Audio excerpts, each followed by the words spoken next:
नमस्कार दोस्तों, स्वागत है आपका हमारे इस चैनल द साहित्य नाव पर। अपने उपन्यास मैला आंचल को आगे बढ़ाते हुए अब चलते हैं उसके पहले खंड के पार्ट 9 की ओर। डॉक्टर प्रशांत कुमार, जात? नाम पूछने के बाद ही लोग यहाँ पूछते हैं जात। जीवन में बहुत कम लोगों ने प्रशांत से उसकी जाति के बारे में पूछा है, लेकिन यहाँ तो हर आदमी जाति पूछता है। प्रशांत हंसकर कभी कहता है, जाति डॉक्टर।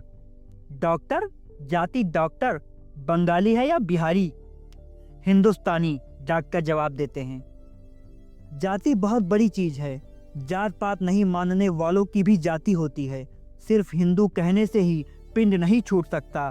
ब्राह्मण है, कौन ब्राह्मण? गोत्र क्या है? मूल कौन है?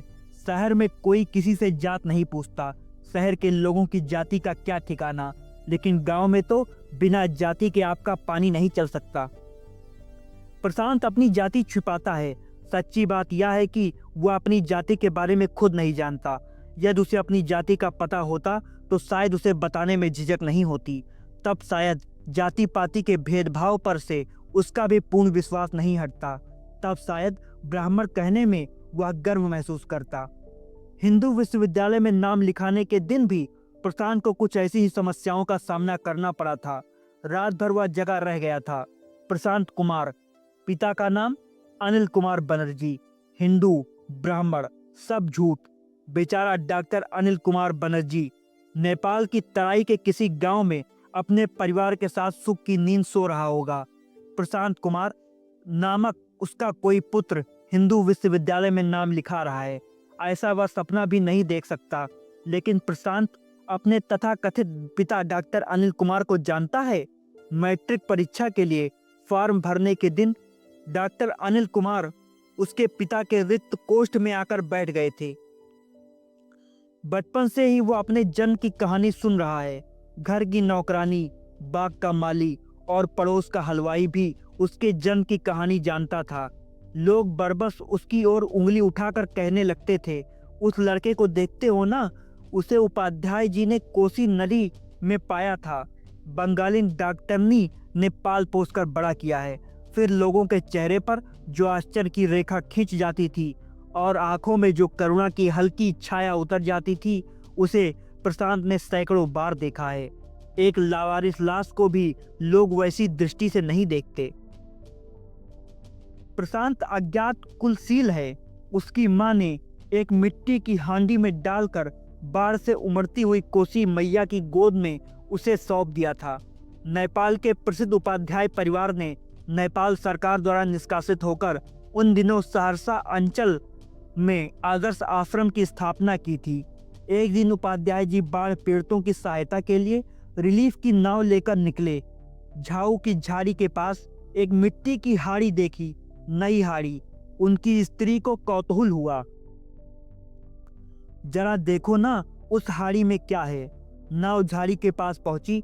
पानी के हिलोर से हाड़ी हिली और उससे एक डोढ़ा सांप गर्दन निकालकर फो करने लगा। सांप धीरे धीरे पानी में उतर गया और हाड़ी से नवजात शिशु के रोने की आवाज आई, मानो माँ ने थपकी देना बंद कर दिया है। बस यही उसके जन्म की कथा है, जिसे हर आदमी अपने अपने ढंग से सुनाता है। आदर्श आश्रम में एक दुखिया युवती थी, स्नेहमयी। स्नेहमयी को उसके पति डॉक्टर अनिल कुमार बनर्जी ने त्याग कर एक नेपाली से शादी कर ली थी। उपाध्याय जी के आदर्श आश्रम में रहकर वह हिरण, खरगोश, मयूर और बंदर के बच्चों पर अपना स्नेह बरसाती रहती थी। तरह तरह के पिंजड़ों को लेकर वह दिन काट लेती थी। जब उस दिन उपाध्याय दंपति ने उसकी गोद में सोया हुआ शिशु दिया तो वह आनंद विभोर होकर चीख उठी थी, प्रशांत, आमार प्रशांत। उस दिन से प्रशांत स्नेहमयी का इकलौता बेटा हो गया। कुछ दिनों के बाद नेपाल सरकार ने निष्कासन की आज्ञा रद्द करके उपाध्याय परिवार को नेपाल बुला लिया। आदर्श आश्रम के पशु पक्षियों के साथ स्नेहमयी और प्रशांत भी उपाध्याय परिवार के ही सदस्य थे। उपाध्याय जी ने नेपाल की तराई के विराटनगर में आदर्श विद्यालय की स्थापना की। स्नेहमयी उसी स्कूल में सिलाई कटाई की मास्टरनी नियुक्त हुई। स्नेहमयी के स्नेहांचल में पलते हुए किशोर कुमार पर कर्मठ उपाध्याय परिवार की रोशनी नहीं पड़ती तो वह सितार के झलार और रविंद्र संगीत के बसंत बहार के दायरे से बाहर नहीं जा सकता था। उपाध्याय जी का ज्येष्ठ पुत्र बिहार विद्यापीठ का स्नातक था और मझला देहरादून के एक प्रसिद्ध अंग्रेजी स्कूल का विद्यार्थी। पुत्री शांति निकेतन में शिक्षा पा रही थी। छुट्टियों में जब वो एक जगह इकट्ठे होते थे, शांति निकेतन में शिक्षा पाने वाली बहन चरखा चलाना सीखती, विद्यापीठ के स्नातक आश्रम भजनावली के पंक्तियों पर रविविंद्रिक सुर चढ़ाते और अंग्रेजी स्कूल का स्टूडेंट सेवा दल के कवायदों की हिंदी कमांड की वैज्ञानिक पहलू पर बहस करता। अटेंशन में जो फोर्स है वह सावधान में नहीं। अटेंशन सुनते ही लगता है कि दर्जनों जोड़े बूट चटक उठे। ऐसे ही वातावरण में प्रशांत के व्यक्तित्व का विकास हुआ। हिंदू विश्वविद्यालय से ISC पास करने के बाद वह पटना मेडिकल कॉलेज में दाखिल हुआ। माँ की इच्छा थी कि वह डॉक्टर बने, लेकिन अपने प्रशांत को वह डॉक्टर के रूप में नहीं देख पाई।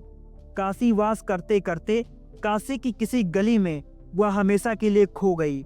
एक बार लाहौर से प्रशांत के नाम पर एक मनी ऑर्डर आया था, विजया का आशीर्वाद लेकर। भेजने वाली श्रीमती स्नेहामयी चोपड़ा। एक माँ ने जन्म लेते ही कोसी मैया की गोद में सौंप दिया और दूसरी ने जन समुद्र की लहर को समर्पित कर दिया। डॉक्टरी पास करने के बाद जब वह हाउस सर्जन का काम कर रहा था, 1942 का देशव्यापी आंदोलन छिड़ा। नेपाल में उपाध्याय परिवार का बच्चा बच्चा गिरफ्तार किया जा चुका था। अंग्रेजी सरकार को पूरा पता था कि उपाध्याय परिवार हिंदुस्तान के फरार नेताओं की सिर्फ मदद ही नहीं करता है, गुप्त आंदोलन को सक्रिय रूप से चला भी रहा है। मझला पुत्र बिहार की सोशलिस्ट पार्टी का कार्यकर्ता था। वह पहले ही नजरबंद हो गया था। प्रशांत भी तो उपाध्याय परिवार का था, वह कैसे बच सकता था? उसे भी नजरबंद कर लिया गया। जेल में विभिन्न राजनीतिक दलों के नेताओं और कार्यकर्ताओं के निकट संपर्क में रहने का मौका मिला। सभी दल के लोग उसे प्यार करते थे। 1946 में जब कांग्रेसी मंत्रिमंडल का गठन हुआ तो एक दिन वह हेल्थ मिनिस्टर के बंगले पर हाजिर हुआ। वह पूर्णिया के किसी गांव में रहकर मलेरिया और काला आजार के संबंध में रिसर्च करना चाहता था। उसे सरकारी सहायता दी जाए। मिनिस्टर साहब ने कहा था, लेकिन सरकार तुमको विदेश भेज रही है, स्कॉलरशिप। जी मैं विदेश नहीं जाऊंगा। पूर्णिया और सहरसा के नक्शे को फैलाते हुए उसने कहा था, मैं इसी नक्शे के किसी हिस्से में रहना चाहता हूँ। यह देखिए, यह है सहरसा का वह हिस्सा जहाँ हर साल कोसी का तांडव नृत्य होता है, और यह पूर्णिया का पूर्वी अंचल जहाँ मलेरिया और काला आजार हर साल मृत्यु की बाढ़ ले आती है। मिनिस्टर साहब प्रशांत को अच्छी तरह जानते थे। इस विषय पर प्रशांत से तर्क में जीतना मुश्किल है, लेकिन सवाल यह है कि सवाल जवाब कुछ नहीं, मुझे इसी मलेरिया सेंटर में ही भेज दीजिए। मलेरिया सेंटर में? लेकिन तुम MBBS हो और मलेरिया काला आजार सेंटरों में LMP डॉक्टर लिए जाते हैं। जब तक मैं यह रिसर्च पूरा नहीं कर लेता मैं कुछ भी नहीं हूँ। मेरी डिग्री किस काम की? बहुत मेहनत से नई और पुरानी फाइलों को उलटकर और पूर्णिया डिस्ट्रिक्ट बोर्ड के चेयरमैन से लिखा पढ़ी करके मिनिस्टर साहब ने मिस्टर मार्टिन की दी गई जमीन के बारे में पता लगाया। 20-22 वर्ष पहले मिनिस्टर साहब पूर्णिया में ही वकालत करते थे। पगले मार्टिन को उन्होंने देखा था। प्रशांत के इस फैसले को सुनकर मेडिकल कॉलेज के अधिकारियों, अध्यापकों और विद्यार्थियों पर तरह तरह की प्रतिक्रिया हुई। मशहूर सर्जन डॉक्टर पटवर्धन ने कहा, बेवकूफ़ है। ENT के प्रधान डॉक्टर नायक बोले, पीछे आंखें खुलेंगी। मेडिसिन के डॉक्टर तरफदार की राय थी, भावुकता का दौरा भी एक खतरनाक रोग है मालूम। लेकिन प्रिंसिपल साहब खुश थे। तुमसे यही उम्मीद थी। मैं तुम्हारी सफलता की कामना करता हूँ। जब कभी तुम्हें किसी सहायता की आवश्यकता हो हमें लिखना। प्रशांत का गला भर आया था। मद्रास के मेडिकल गजट ने संपादकीय लिखकर डॉक्टर प्रशांत का अभिवादन किया। और जिस दिन वह पूर्णिया आ रहा था, स्टीमर खुलने में सिर्फ 5 मिनट की देरी थी। उसने देखा एक युवती सीढ़ी से जल्दी जल्दी उतर रही है। कौन? ममता। हाँ, ममता ही थी।